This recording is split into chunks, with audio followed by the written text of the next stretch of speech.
Well, the state of California is preparing for an overwhelming surge of patients. We're going to be doing more with the Civicorps and Conservation Corp in the state of California. All of this in the spirit of meeting the moment.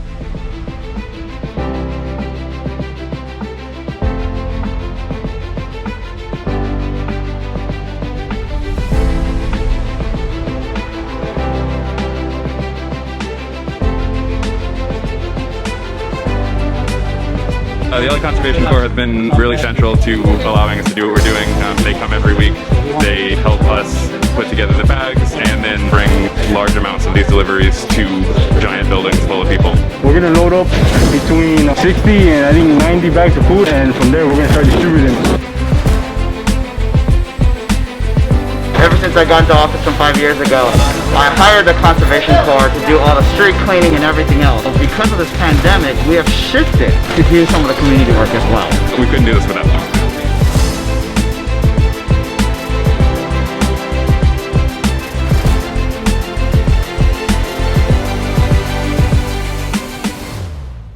Today we're here in Brookhurst Community Center serving the West Anaheim residents.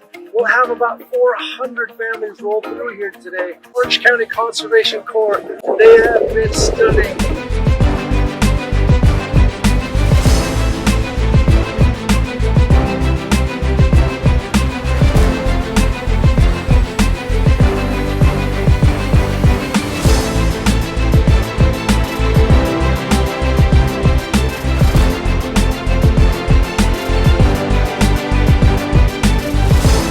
On average, we help between 300 to 500 families per day, and helping that many families here at the Distribution Center really makes me feel good, and I know it makes everyone else who's helping out here feel great as well. We also do deliveries to the community for people that are unable to make it here. And our organization's primary focus is, environmental stewardship, but that being said, we definitely have the adaptability that's needed to shift our focus in the times of crisis. With the help of the Conservation Corps, they're waiting in line less time. Like today, the line is already cleared. When we were starting to do this before the help of you guys, they were waiting in line for 4 hours. And could you imagine being out there for 4 hours in the sun? When people see us, they get happy. They even pulled me over and say, how do I get part of this program?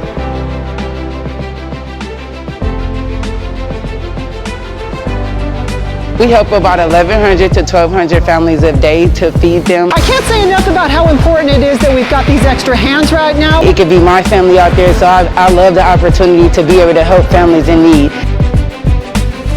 We just couldn't do this work without the Corps members.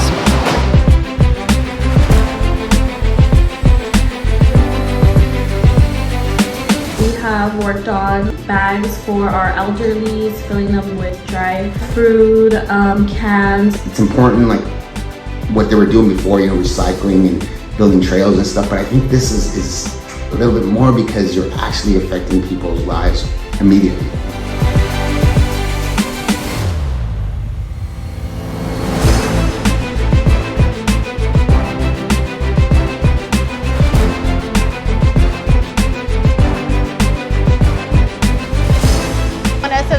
First came in to help out the hospital, there was so much recycling, it was up to the roof.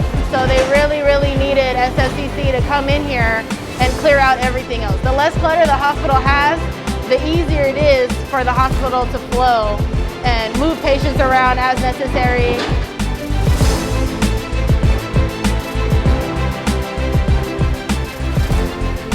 The governor calling on old facilities to reopen and new temporary ones to be built. One of the most precious resource you have is manpower.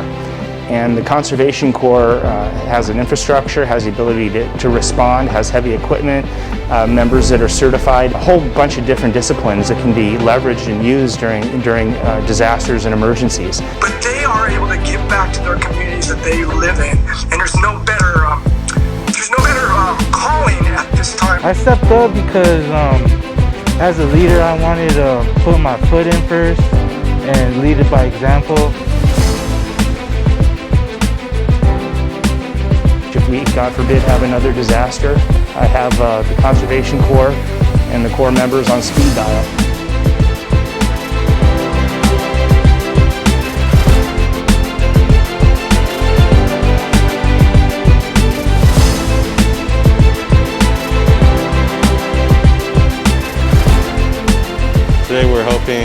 sanitize door handles and classrooms. We are sanitizing and cleaning playgrounds for the schools.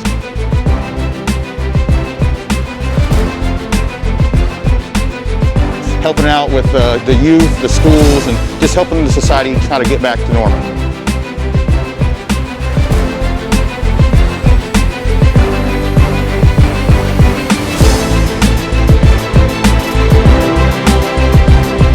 We scaled up by about 100 beds almost overnight. We are so grateful to have partners like the San Jose Conservation Corps who have stepped up to help us operate this shelter while we provide case management to try and get our clients into employment, stable housing. We really see the impact that we're making on the lives that we're helping here. My favorite part about working here is interacting with the clients. You know, we can't leave anybody behind.